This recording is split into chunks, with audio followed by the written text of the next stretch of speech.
साथियों नमस्कार, स्वागत करते हैं आपके खुद की YouTube channel team Rishabh Mishra में। 69,000 शिक्षक भर्ती के विशेष मुद्दों पे आज बात करने के लिए आपके बीच में उपस्थित हुए हैं। आशा करते हैं आप लोग अच्छे होंगे। सभी साथियों के सुबह का नमस्कार। तो चलिए शुरू करते हैं। सबसे पहले उत्तर कुंजी विशेष है, पासिंग मार्क है, एमआरसी मुद्दा है, 9,534 पुलिस दरोगा भर्ती है।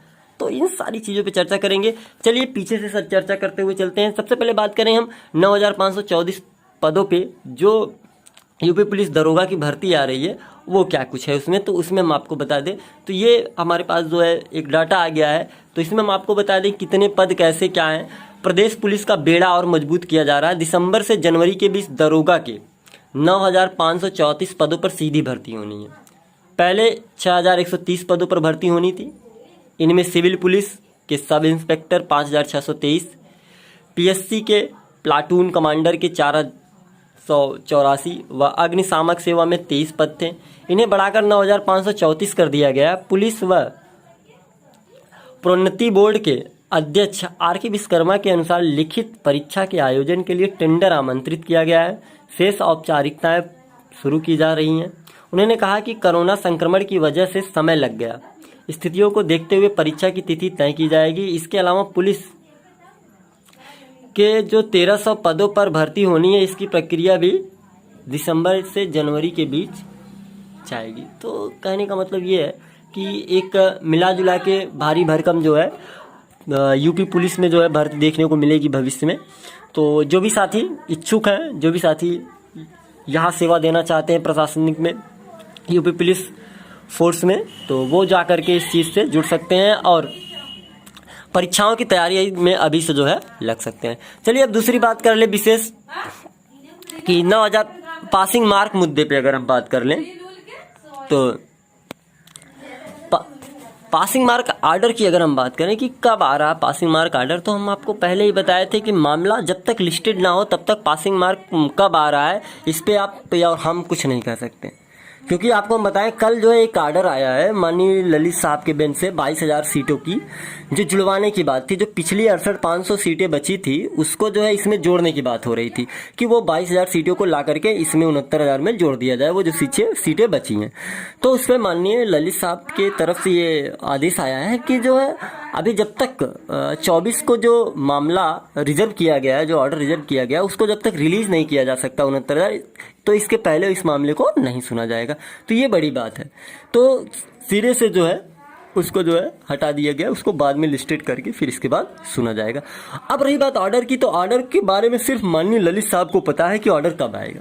सोशल मीडिया पे लिख देने से और स्क्रीनशॉट मरवा लेने से कुछ होता नहीं भैया, हम सबको बता दें, आप सबको भी पहले से बता रहे हैं। मामला लिस्टेड होगा, आपको खुद ही पता चलेगा। अगर आप मेरा ओपिनियन मांगेंगे तो अगले मंथ के में आप मान के चलिए देखने को मिलेगा। और ये कहिए कि इस महीने के लास्ट में, तो लास्ट में भी हो सकता है, ये माननीय न्यायालय के ऊपर। लेकिन मेरा जहाँ तक ओपिनियन है कि हमको जहाँ तक लग रहा है कि अगले महीने में आने की आ सकता है ऑर्डर, ठीक है। लेकिन इस पर बहुत ज़्यादा क्लियरेंस मत करिए आप, हम ऐसे थोड़ी तुक्का मार दें, ठीक है। बस मेरा मतलब अब हर इंसान का मन करता है ना, तो वैसे ही मेरे भी अंदर ऐसी भावना हो रही थी कि ये हो सकता है अगले महीने में ऑर्डर आए। अब इसके बाद एमआरसी मुद्दा क्या है, तो एक एमआरसी मुद्दे पर जो है आज आयोग में सुनवाई होनी है। उस पर हम आपको बता दें शिक्षक भर्ती पर आयोग में सुनवाई आज होनी है। तो राष्ट्रीय पिछड़ा वर्ग आयोग ने 69,000 सहायक शिक्षक भर्ती पर एक बार फिर प्रदेश सरकार से जवाब तलब किया है। प्रदेश सरकार को 20 अगस्त को 11 बजे न्यायालय में उपस्थित रहने का आदेश दिया गया। राष्ट्रीय पिछड़ा वर्ग आयोग ने सरकार को आरक्षण से संबंधित पूरा ब्यौरा पेश करने को कहा है।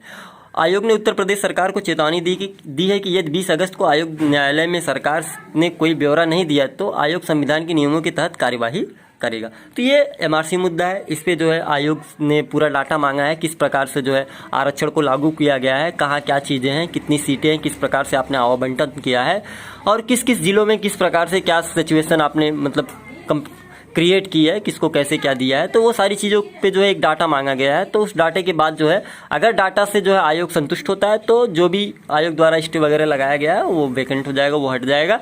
और अगर आयोग जो है इससे जो है संतुष्ट नहीं होता तो फिर आयोग अपने तरीके से जो उनको करना है वो करेंगे। तो ये मुद्दा आपका विशेष है नहीं, लेकिन 69,000 शिक्षक भर्ती से जुड़ा हुआ है, तो ये भी मुद्दा बड़ा बन सकता है, इसलिए इस पर आपको चर्चा करके बताना जरूरी था। अब अंत में बात कर लें हम अपने उत्तर कुंजी प्रकरण की। तो उत्तर कुंजी के जितने साथी हों उन सभी साथियों को कहेंगे आप संतुष्ट रहिए, खुश रहिए, मस्त रहिए। बाकी अपनी जिम्मेदारी आप हमारे ऊपर छोड़िए। टीम बखूबी कार्य कर रही है। आपको बताएं कि हमारी तैयारी लगभग पूर्ण हो चुकी है। हमें जो करना था हमने सब सारी चीज़ें जो है कंप्लीट कर ली। अब कुछ बातें और हम आपको बता दें इस पर कि सुनवाई जो 24 और 25 की संभावना बन रही है, में भी हो सकता है कि माननीय सरकार याची तो वो इस डेट को आगे भी कर सकते हैं। अगर वो आगे कर लेंगे तो कितना आगे करेंगे, कितना भी आगे करेंगे 7 सितंबर से आगे नहीं जा पाएंगे, क्योंकि 7 सितंबर एक बैरियर का काम कर रहा है, क्योंकि वो माननीय सुप्रीम कोर्ट का आदेश है कि आपको 2 महीने के अंदर भर्ती को निस्तारित करना है। तो इसलिए आप लोग निश्चिंत रहें, जैसे इतने दिन वैसे थोड़े दिन, और क्योंकि अब दिल्ली दूर नहीं, अब आप पहुंच चुके हैं अपने मुकाम पे। बहुत जल्द 1-2 हियरिंग या बहुत हो सकती 3 हियरिंग हो, 3 हियरिंग में आपके मामले को पूरी तरह से सुन लिया जाएगा। इसके बाद माननीय न्यायालय को हम जैसे संतुष्ट कर पाएंगे, माननीय न्यायालय उस हिसाब से आपके साथ अन्याय न होने दे, ऐसा हम उम्मीद करते हैं। ऐसा मुझे विश्वास है कि हमने जो मेहनत की है इतने दिनों तक, वो मेहनत आपकी रंग लाएगी माननीय न्यायालय के समक्ष। तो ये कुछ विशेष बातें थे। हमें लगता है आपको सारी चीज़ें समझ में आ गई होंगी। कुछ साथी नए कमेंट करके आ रहे हैं कि भैया आप याची बन सकते हैं, तो आप सभी साथियों से हम कह देंगे कि याची प्रक्रिया टीम द्वारा रोक दी गई है। हम याची नहीं बना पा रहे हैं अभी किसी को, क्योंकि डबल बेंच में केस फाइल नहीं किया जा सकता। इसलिए हम बिना वजह गुमराह करके आपसे पैसा नहीं ले सकते, ना ही हमें आपका अनर्गल पैसा चाहिए। वो पैसा हमको बिल्कुल नहीं चाहिए, ठीक है। हमें बस वकीलों को फीस भर का पैसा चाहिए और कुछ नहीं चाहिए हमें, क्योंकि हमें आपसे किसी प्रकार का कोई कमाई नहीं करना है, कोई बिल्डिंग नहीं तैयार करनी, कोई 4 व्हीलर नहीं लेना है, कोई मोटरसाइकिल नहीं लेनी है, कोई साइकिल नहीं लेनी। हमारे पास दो चक्का 2 पहिया वाहन है, हम उसी से चल लेते हैं, तेल भर का पैसा घर से मिल जाता है। तो इसलिए आप लोग उस विषय में बिल्कुल मत जो है सोचिए, ठीक है। अब आगामी क्या रणनीति होगी तो आपको पहले बता चुके हैं। रणनीति हम खुलासा करते नहीं है, टीम का सिंगल बेंच से ही ये आदेश रहा, मतलब आदत रही है कि हम कभी भी अपने जो हमारी प्लानिंग होती है उस पर हम कार्य करते हैं, लेकिन शेयर नहीं करते हैं। और ना ही सोशल मीडिया पे बहुत ज़्यादा हम सोशल बाजी करते हैं, ना ही कोई पोस्ट लिखते हैं, कुछ नहीं। फेसबुक पे आप जा करके देख लीजिए, कोई पोस्ट नहीं मिलेगा।